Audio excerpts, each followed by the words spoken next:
Collection চ্যানেলে তোমাদের সবাইকে স্বাগত। আজকের ভিডিওটা উইন্ডোজ 11 ইনস্টল করতে গিয়ে কিছু সমস্যা দেখা দিচ্ছে, সেই সমস্যা নিয়ে আজকের ভিডিও।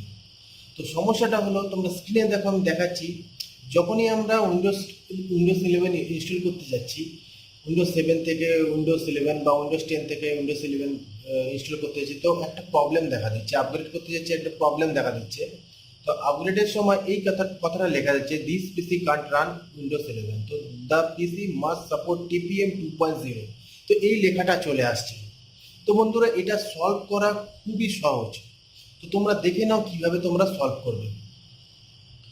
তো এটা সলভ করার জন্য তোমাদের একটা ডিএলএল ফাইল ডাউনলোড করতে হবে। ডাউনলোড করার লিঙ্কটা আমি ডেসক্রিপশনে দিয়ে দিচ্ছি, সেখান থেকে তোমরা ডাউনলোড করে নেবে।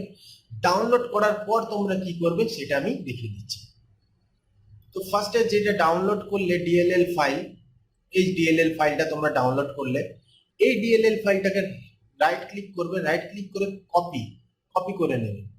তো এই ডিএলএল ফাইলটা তোমরা কপি করবে। কপি করার পরে স্ক্রিনে দেখো, এই যে উইন্ডোজ 7 আইএসও ফাইলটা রয়েছে, আইএসও ফাইলটা এক্সট্রাক্ট করবে। এই রাইট ক্লিক করে এক্সট্রাক্ট হেয়ার বা এক্সট্রাক্ট ফাইল, যেখানে তোমরা রাখতে চাইছো সেখানে এক্সট্রাক্ট করে নেবে। করে নেওয়ার পরে এরকম একটা ফোল্ডার পাবে, সেই ফোল্ডারটা ওপেন করবে।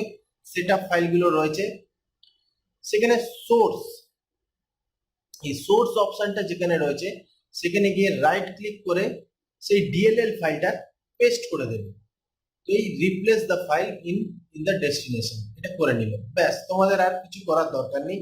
এবার উইন্ডোজ 7 থেকে উইন্ডোজ 11 করো বা উইন্ডোজ 10 থেকে উইন্ডোজ 11 করো, তোমাদের কোনো সমস্যা হবে না। এবার সেটআপে যাবে, সেটআপে গিয়ে ক্লিক করবে, ইয়েস করবে এবং প্রসেসগুলো ফলো করবে। তাহলে তোমাদের উইন্ডোজ 10 উইন্ডোজ 11 ইনস্টল হয়ে যাবে, কোনো সমস্যা থাকবে না। তো এতটুকুই ভিডিও রইল। যদি ভিডিওটা তোমাদের কাজে লাগে তো তাহলে লাইক, কমেন্ট, শেয়ার করে দিও। ভিডিও দেখতে থাকবে, এরপরের ভিডিওগুলো আরো ভালো মতন ভিডিও দেবো আমি।